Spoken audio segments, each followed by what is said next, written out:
저는 오늘 새롭게 시작하는 시리즈 주제를 은혜 안에 누리는 자유라고 잡았습니다.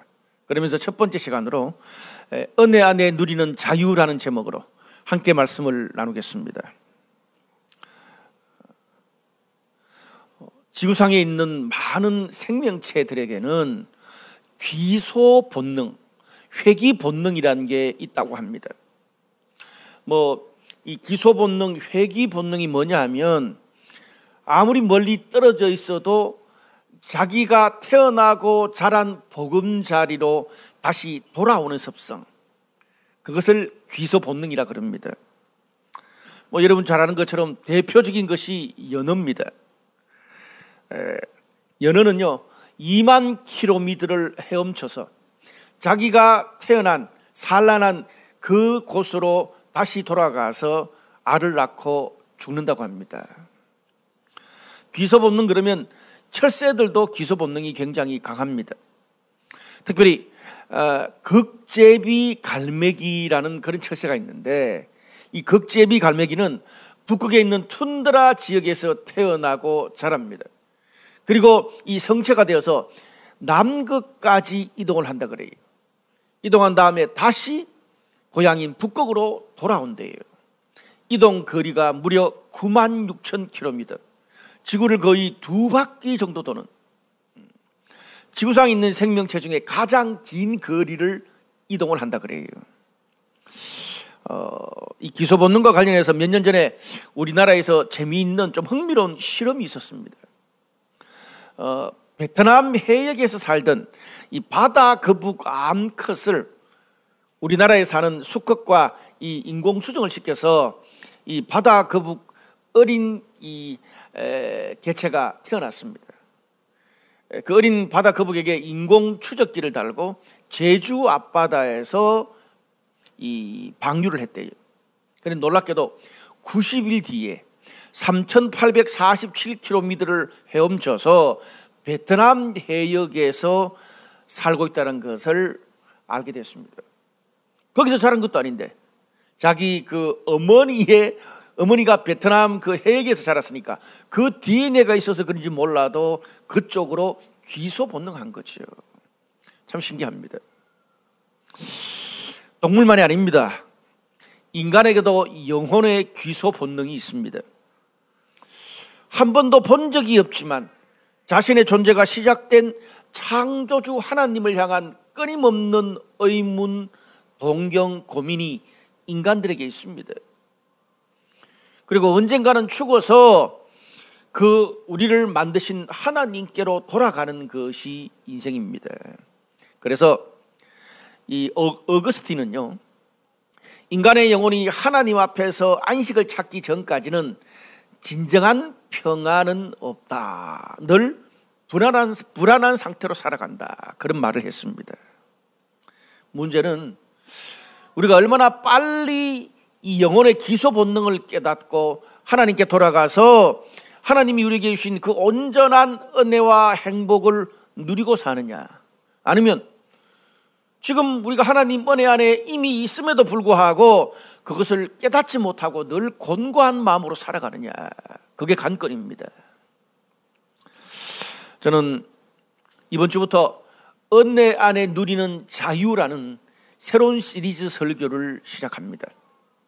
우리가 이번 여름을 지내면서 이 시리즈 설교를 듣게 될 텐데요, 이미 우리 안에 주어진 하나님의 은혜와 자유가 얼마나 큰지를, 또 얼마나 풍성한지를 우리가 깨닫고 누리는 저와 여러분 되시기를 주님의 이름으로 축복합니다. 오늘 본문은 여러분이 잘 아는, 익히 아는 돌아온 탕자의 비유라고들 흔히 이야기합니다. 그런데 사실 이 본문을 자세히 읽어보면 둘째 아들, 탕자가 포커스가 아니고 사실은 불만 많은 첫 아들의 비유라고 해야 될 겁니다. 사실은 첫 아들의 포커스가 있어요. 오늘 본문 보면은 두 아들이 나오는데 먼저 둘째 아들부터 오늘 성경이 소개를 합니다. 그 내용이 이렇습니다. 둘째 아들과 관련해서 아버지가 인생 말년에 유언을 한 것도 아닌데 이 싸가지 없는 둘째 아들이, 아버지 당신의 재산을 나한테 미리 주십시오. 그렇게 요구를 했어요. 저라면 줄 재산도 없지만 안 줬을 텐데 아버지가 화가 났겠죠. 그럼에도 불구하고 그 아버지의 재산을 두 아들에게 각각 나눠줬습니다. 그런데 문제는 이 둘째 아들이 아버지한테 미리 요청해서 받은 그 모든 재산을 먼 나라에 가서 흥청망청 쓰다가 쫄딱 망했습니다. 그래서 결국 가난에 전전하다가 어떤 사람 밑에서 붙어서 일하다가 그 성경에 보니까 돼지가 먹는 음식도 못 구할 정도로 비참한 신세가 됐습니다. 자기 주변에 도와주는 사람도 없어요. 근데 이 둘째 아들이 사람이 그렇잖아요. 가장 비참한 자리 가서야 아버지를 생각했어요. 그전에는 어떻게 하면 그 아버지 집을 좀 떠날까 그렇게 늘 생각하다가 가장 비참한 자리에 추락하고 나니까 그제서야 아버지가 떠오른 거예요. 그래서 아버지한테 가가지고 어떻게 말해요?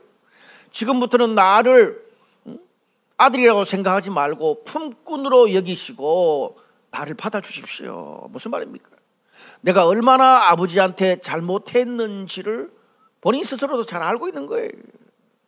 근데 이런 아들을 오늘 성경에 보니까 아버지가 받아줘요. 단순히 받아준 게 아닙니다. 오늘 본문 20절에서 24절을 요약하면 이런 말이 나와요. 아직도 거리가 먼데 아버지가 그를 보고, 그가 누굽니까? 아들을 보고 척하니, 불쌍히 여긴단 말이에요. 척하니 여겨 달려가 목을 안고 입을 맞추니 아버지는 종들에게 이르되 제일 좋은 옷을 입히고 손에 가락지를 끼우고 발에 신을 신기라. 살찐 송아지를 잡아라. 우리가 먹고 즐기자. 내 아들은 잃었다가 다시 얻었노라. 축하 연회를 베풀어요. 뭐 잘나서 그냥 멋지게 성공해서 돌아온 아들도 아니고 자기 재산을 모두 다 창진하고 그렇게 돌아온 둘째 아들을 향해서 아버지는 어떻게 해요? 오늘 본문에 이 나오는 스토리가 아버지가 준비할 수 있는 최고의 것을 준비해서 그 아들을 맞이해주고 받아들입니다. 어떻게 이게 가능했을까? 오늘 본문에 몇 가지 포인트가 있는데 첫 번째 포인트는 이렇게 방탕하게 살다가 돌아온 아들에게 어떻게 아버지는 변함없이 최고의 사랑으로 화답했을까? 이게 포인트예요. 우리 오늘 17절과 18절에서 그것을 좀 이유를 알 수 있습니다. 이에 스스로 돌이켜 이르되 내 아버지에게는 양식이 풍족한 품꾼이 얼마나 많은가. 나는 여기서 줄여 죽는구나. 내가 일어나 아버지께 가서 이르기를 아버지 내가 하늘과 아버지께 죄를 지었사오니 이에 일어나서 아버지께로 돌아가니라. 제가 참 성경에서 좋아하는 구절들이 참 많은데 이것을 또 너무나 좋아합니다. 우리는 여기서 이 둘째 아들 너무나 뻔뻔하지만 아버지를 향한 둘째 아들의 믿음의 용기를 볼 수 있어야 됩니다. 너무 뻔뻔했어요. 재산 다 탕진했어요. 아버지한테 찾아올 때도 나를 품꾼으로 이기십시오 그러면서 석 아버지한테 들어와 가지고 어떻게 손 내미는 용기가 있잖아요. 그러면서 오늘 보니까 이 둘째 아들이 스스로 돌이켜서 이런 생각을 했다. 그렇게 성경이 말해요. 여러분 사람이 돌이키고 지금까지 살아왔던 삶을 돌이키는 것도 잘 돌이켜야 돼요. 무엇을 돌이켰냐? 이게 중요하잖아요. 오늘 둘째 아들을 보면 이 정말 그렇게 정말 그 날라리로 살다가 돌이킬 때 너무나 잘 돌이켰어요. 아, 내가 이렇게 해서 죽게 되는구나. 자신의 인생에서 가장 힘들고 추락하고 좌절될 때 뭘 생각했어요? 그때 죽음도 생각했다는 말이에요. 이렇게 죽는구나. 근데 딱 그 시점에서 뭘 생각했어요? 그렇지, 내 아버지가 있었지. 내 아버지의 집이 있었지. 자신의 인생에 가장 추락했을 때에 죽음을 왔다 갔다 생각을 바로 그때 동시에 내 아버지와 내 아버지 집을 떠올릴 수 있었습니다. 그리고 떠올릴 정도만 아니고 거기서 멈추지 않고 그 아버지에게 찾아가서 손 내밀었어요. 그리고 자신의 잘못을 솔직하게 고백합니다. 너무나 잘 돌이킨 거죠. 여러분, 이게 용기가 어지간한 용기는 쉽지 않습니다. 사람이요, 여러분 이런 상황 대보신 적 있으세요? 저는 인생에서 있습니다. 청소년 시절에 정말 세게 놀았기 때문에. 사람이요, 오늘 이 둘째 아들처럼 이런 상황이 딱 맞닥뜨려지면 누구라도 자격지심이 생깁니다. 돌아가고 싶어도 내가 아버지를 실망시킨 게 너무나 큰데 그 모든 재산 다 날리고 내가 돌아갔을 때 과연 아버지가 나를 받아줄까? 형이 나를 받아줄까? 가족들이 나를 받아줄까? 이런 나를 주변 사람들이 어떻게 생각할까?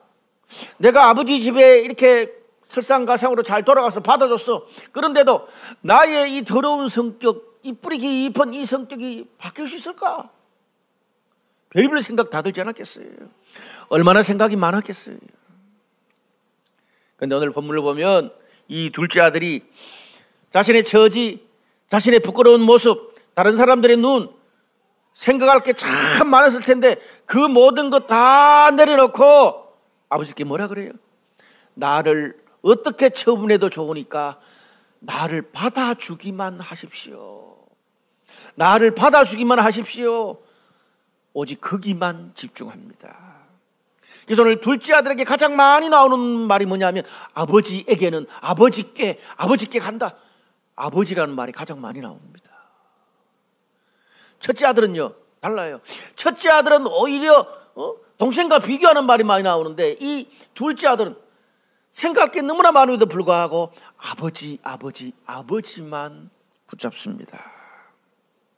오늘 그런 생각할 게 많고 복잡할 게 많고 후회할 게 많은 그 모든 것을 뒤로하고 아버지한테 찾아온 둘째 아들을 아버지는 어떤 것도 따지지 않고 최고의 것을 준비해서 다 받아줍니다.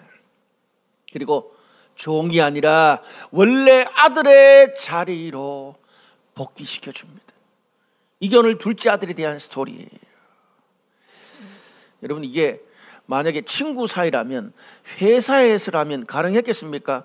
회사에 이렇게 손해를 끼친 사람 다시 돌아왔다, 잘 됐다, 고소할 거예요. 근데 이게요 아버지와 아들 사이니까 통하는 거예요. 아무리 부족하고 흠이 많아도 심지어 평생 바뀌지 않아도 부모는 자식을 받아줄 수밖에 없습니다. 이게 부모와 자식 간의 사랑의 신뢰라는 겁니다. 여러분, 저는 우리가 이 본문을 읽으면서 성도들이 하나님께 나아갈 때 둘째 아들처럼 때때로는 뻔뻔하고 당돌할 때가 있어야 된다고 생각합니다. 우리가 신앙생활 늘 잘할 수만 있는 게 아니잖아요.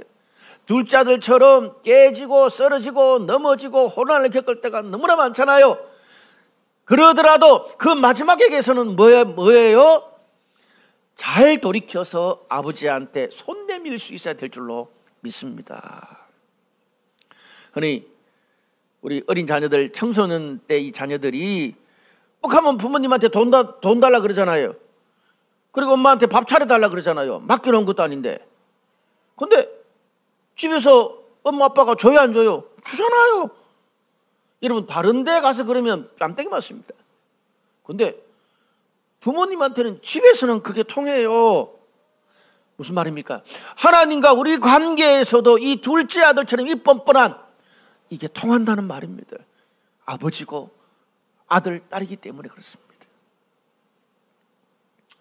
이 둘째 아들, 오늘 본문에 나오는 둘째 아들, 부족한 게 너무 많지만 뭐가 있었어요? 어떤 용기가 있었어요? 내가 아버지한테 돌아가기만 하면 어떤 모습이라도 아버지는 나를 내치지 않을 거야. 나를 받아주실 거야. 아버지의 사랑에 대한 신뢰가 있었어요. 이거 하나 때문에 둘째 아들은 팔자고 친 겁니다. 여러분, 어떤 면에서 이것이야말로 아들만이 이 세상에 누릴 수 있는 최고의 특권이고 사랑의 특권이고 사랑의 최스판 아닌가요? 둘째 아들이요, 인격도 부족하고 삶도 부족했지만 딱 이거 하나, 그 사랑의 특권, 아들로서의 특권의 그 믿음의 용기 때문에 아버지의 모든 사랑을 다 누릴 수 있었습니다. 인간적인 것으로 보면 너무 불공평한 것 같은데 하나님과 관계에서는 이게 통하는 거예요. 여러분, 우리가 신앙생활 할 때 이게 너무 중요합니다. 아버지가 아무리 사랑이 많고 모든 걸 준비하고 기다리고 있어도 아들이 마음을 열고 아버지한테 찾아가지 않고 손 내밀지 않으면 그 많이 준비한 그 모든 것들은 내가 먹을 수도 없고 누릴 수도 없는 거예요. 우리가 흔히 볼 수 있는 예수님의 사진 중에 아주 낡은 문 밖에서 문 주위에 이렇게 막 여러 이렇게 풀들이 좀 있고 낡은 문 밖에서 예수님이 이 등불 들고 문을 두드리는 그런 장면, 그런 그림 흔히 볼 수 있잖아요. 근데 그 그림 문 밖에는 손잡이가 없습니다. 손잡이는 안에 있어요. 안에서 열어줘야 예수님이 들어갈 수 있는 거예요. 이 그림의 배경이 요한계시록 3장 20절입니다. 요한계시록 3장 20절에 어떤 말씀이 있습니까? 볼지어다.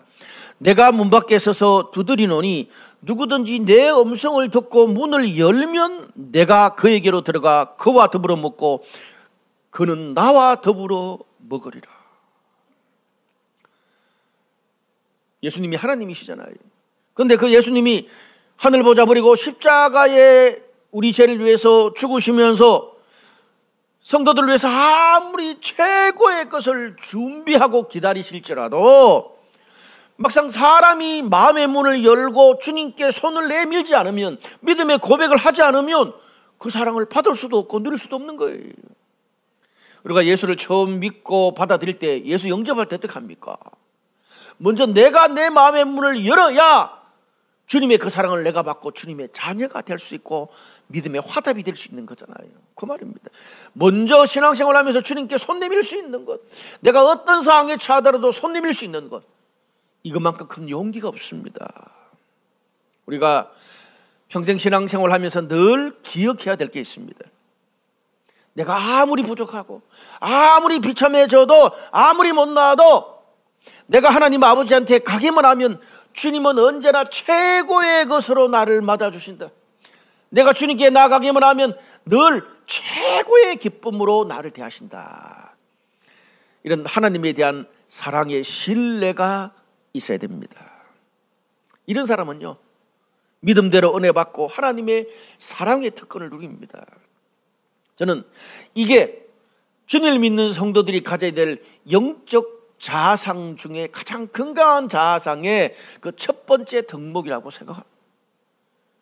여러분, 불신자들이 우리 기독교인들을 볼 때 제일 이해 안 가는 게 있잖아요. 저렇게 신앙생활을 안 하는 사람, 교회 안 다니는 사람들보다 못한 그런 삶을 사는 그런 인격의 소유자가 어떻게 하나님의 사랑을 받고 하나님의 자녀가 되고 천국 갈 수 있냐? 바로 이거예요. 둘자들처럼 내가 어떤 상황이든지 간에 그 주님께 내가 손 내밀고 나의 죄를 고백하고 주님께 갈 수 있다면 우리 삶은 어떤 상황에서라도 하나님의 사랑을 받을 수 있습니다. 자, 그 다음에 오늘 핵심 주제 중에 하나죠. 하나님의 사랑이 이렇게 풍성한데 그에 비해 첫째 아들의 모습은 어떨까요? 오늘 본문 25절에서 32절까지 자세하게 나옵니다. 오늘 거기 보니까 맏아들이 덜에서 일하다가 이제 집에 들어왔는데 집에서 큰 잔치가 열렸거든요. 그래서 이게 무슨 일인가 싶어서 종들한테 물어봤더니 그 종 중에 하나가 당신의 동생, 둘째 아들, 당신의 동생이 집 나갔다가 다시 돌아와서 아버지가 너무 기뻐서 큰 잔치를 벌였습니다. 그랬어요. 그래, 기뻐해야 되잖아.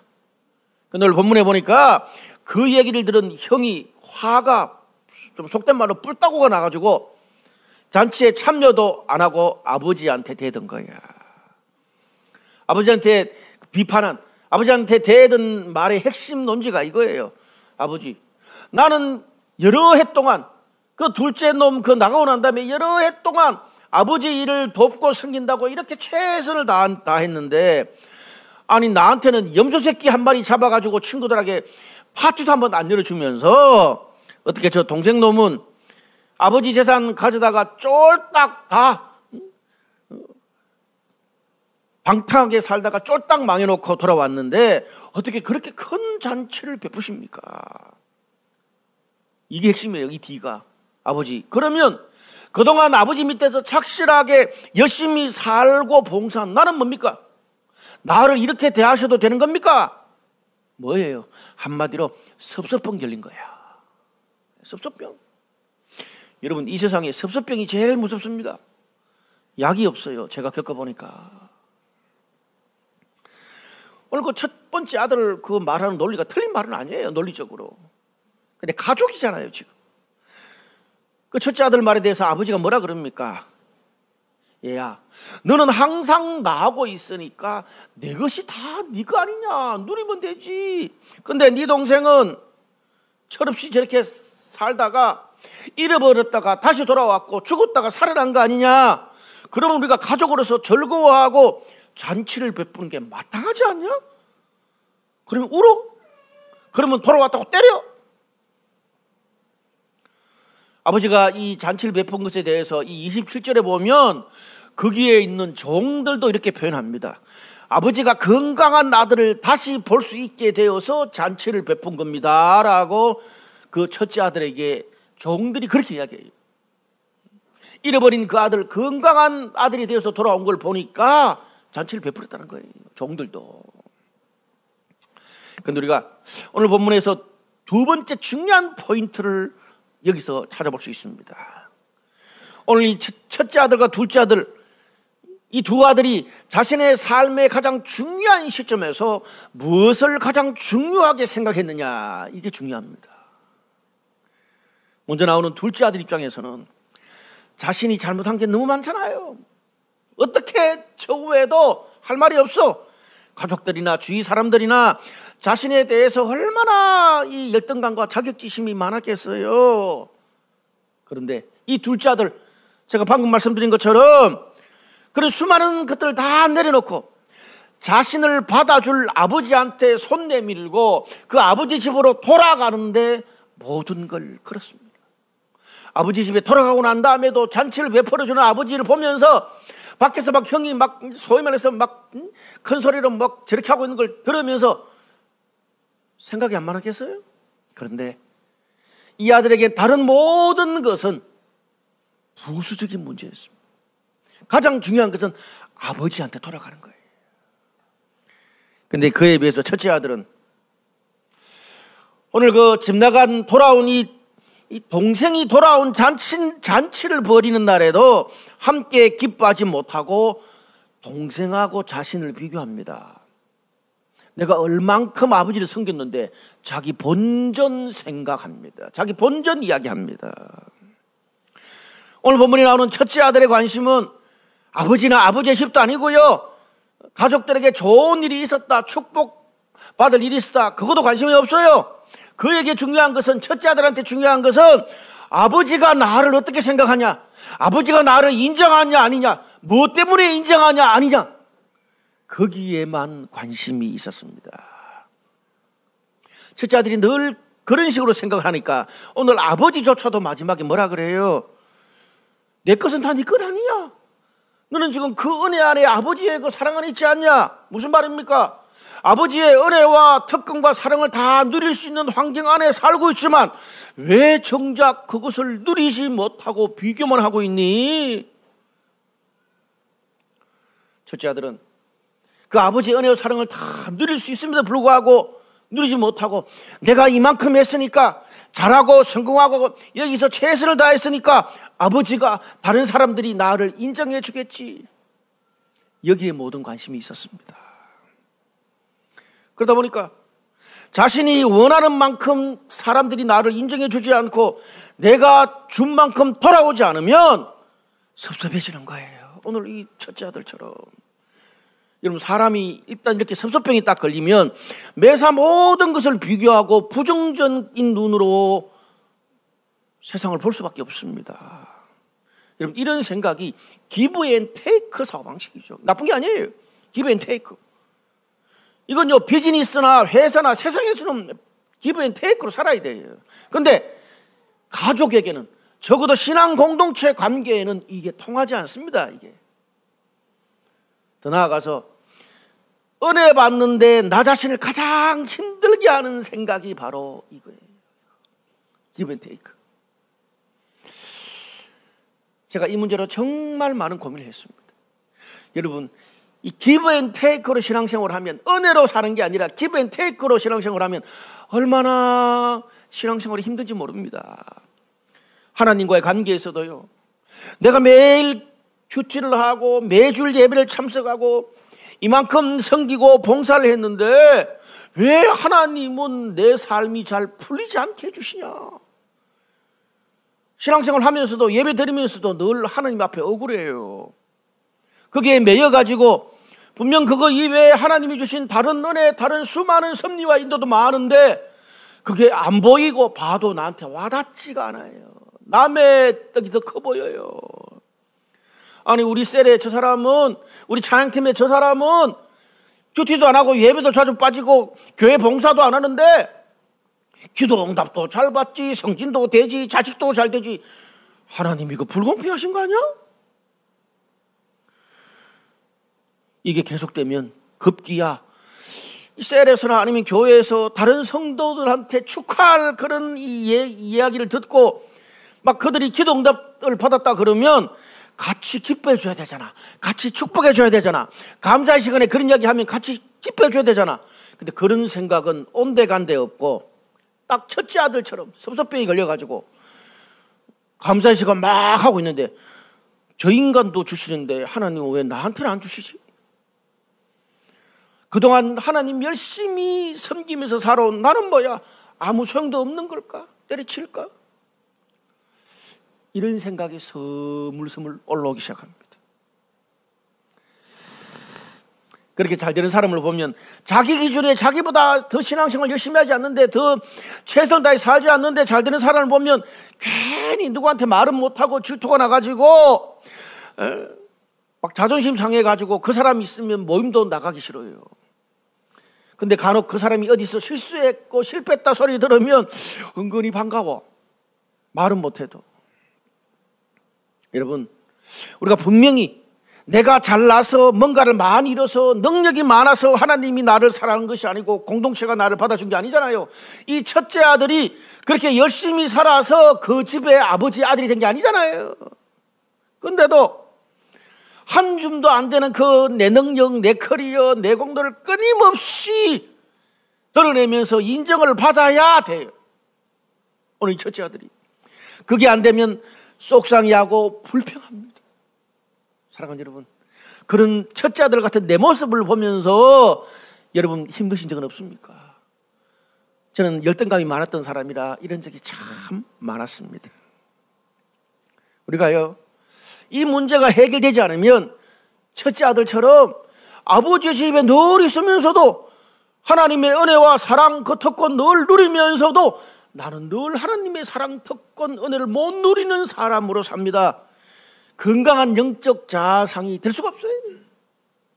자꾸 비교를 해요. 늘 뭔가 나한테는 불공평하고 나만 어디 가서 죽도록 고생하고 나만 손해보는 것 같아. 아버지 집안에 늘 있으면서도 그 뻔뻔한 둘째 동생 집나 같은 아들보다도 마음이 더 공고해. 슬프잖아요. 저는 오늘 이런 첫째 아들의 지긋지긋한 인정욕구 공로의식이 우리의 신앙생활에서 끝장낼 수 있기를 주님의 이름으로 축원합니다. 여러분, 이게 해결되려면요, 더 이상 나한테 있는 무언가로 나의 존재감을 사람들 앞에 계속 확인하지 않아도 될 만큼 하나님의 은혜와 하나님의 사랑과 하나님의 특권을 충분히 받으면 더 이상 거짓 안 합니다. 말씀의 결론을 맺을게요. 저는 오늘 이 본문과 관련돼서 제 고백을 하고 오늘 설교를 마치려고 합니다. 제 과거를 돌아보면 부사역자 때 정말 제가 열심히 사역을 했습니다. 열심히 일했습니다. 근데 그 부사역자로 한 거의 10여 년을 지내면서 제 마음에 가장 짓누르는 고민이 하나 있었어요. 그걸 떨쳐내지 못해서 그것 때문에 너무 힘들었어요. 그게 뭐냐 하면 늘 뭡니까? 목회자는 어디 가더라도 하나님한테 인정을 받냐, 성도들한테 인정을 받냐, 이 교회 인정을 받냐, 거기에 관심이 있었던 것 같아요. 한마디로 인정욕구죠. 첫째 아들이 처음에는 몰랐습니다. 내가 정말 사명 따라 열심히 하고 내가 사역 따라 비전 따라 열심히 한 줄 알았습니다. 근데 그렇게 10년, 15년이 지나고 나니까 40대 이제 초중반이 딱 되니까 보이더라고요. 이게 보이니까 너무 괴로운 거야. 첫째 아들 신도록. 분명히 내가 목회를 시작했을 때 하나님이 은혜를 주시고 사랑을 주시고 사명을 주셔서 내가 사역을 했는데 시간이 지나니까 그게 온데간데 없어요. 왜 그런 줄 아세요? 제가 어느 날 자세히 내 내면을 깊게 들여다보니까 어느 교회에서 가서 사역을 하잖아요.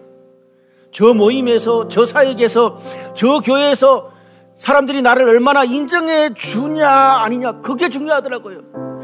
사람들이 나를 인정해 주면 그 사람들 좋은 사람들이고 그 사역 멋진 사역이고 그 교회 미래가 있는 교회가 되더라고 나한테. 근데 반대로 그 교회에서 어떤 사역에서 사람들이 나를 인정을 안 해주잖아요. 그러면 사람들도 사역도 교회도 문제가 많은 게 되더라고요. 신기하죠. 거기에는 뭐 하나님의 뜻과 사명은 온데간데였고 결국 뭐예요?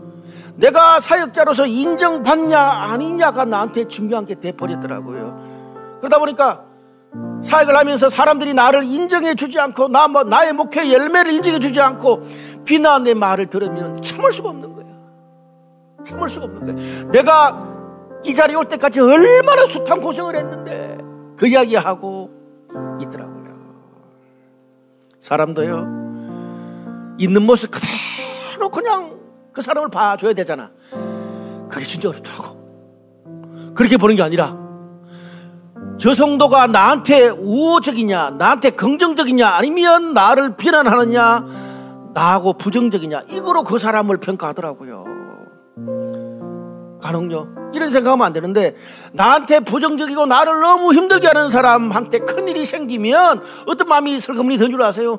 그렇게 살더니 하나님의 정의가 이루어진 거 아니야라는 나쁜 마음이 자리 잡더라고요. 내가 미쳐가는 거죠. 오늘 본문의 첫째 아들이 그렇잖아요. 딱 그 모양이에요.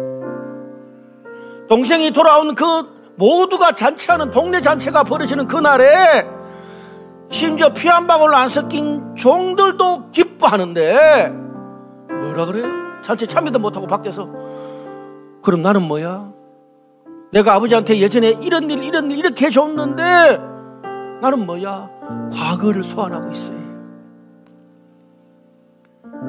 저는 이 첫째 아들 같은 제 모습에 너무 힘들고 이걸 떨쳐내는데 참 오랜 세월이 걸렸습니다. 우리가 성경에 보면 세례 요한이 여자가 낳은 자 중에 가장 크다 그러잖아요. 왜 그랬을까요? 내가 들러리가 되어도 주님 뜻이 이루어진다면 그거로 충분하다. 원래 예수님이 세례 요한의 제자였잖아요. 근데 과거에 내 밑에 있었고 과거에 내가 이끌었던 그런 사람들이 이제는 그들이 성장해서 나보다 더 잘되고 나보다 더 커졌어. 그러면 명절마다 찾아와서 나한테 당신 덕분이라고 늘 그런 말을 하지 않아도 마음이 불편하지 않아야 되잖아요.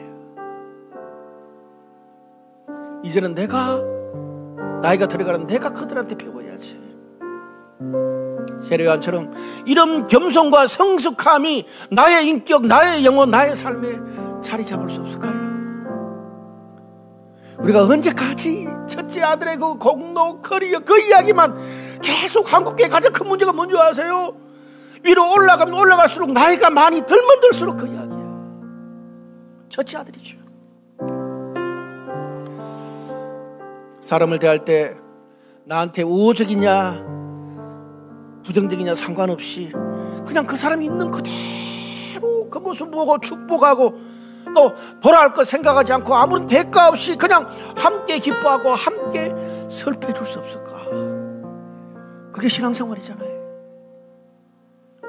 저는 오늘 말씀을 마치면서 하나님이 우리들에게 은혜를 주셔서 하나님이 이미 우리에게 주신 그 은혜의 자유가 우리한테 주어졌잖아요. 근데 뭐예요? 내 마음이 공고하니까 은혜 안에 있으면서 은혜 바운드리 안에 있으면서도 은혜 밖에 사는 거예요. 하나님이 오늘 그런 우리의 좁아터진 마음을 열어주시기를 기도합니다. 그래서 하나님의 은혜로 내가 뭔가 더 이상 나의 어떤 삶의 무엇으로 존재를 확인하지 않고 주님께 나아가는 내 모습이 하나님께 가장 큰 선물이고 주님의 은혜 하나로 만족하는 그 모습이 가장 큰 축복임을 알고 오늘 그렇게 그 은혜와 하나님의 사랑 안에서 평생 성숙한 우리 모두가 되시기를 주님의 이름으로 축복합니다.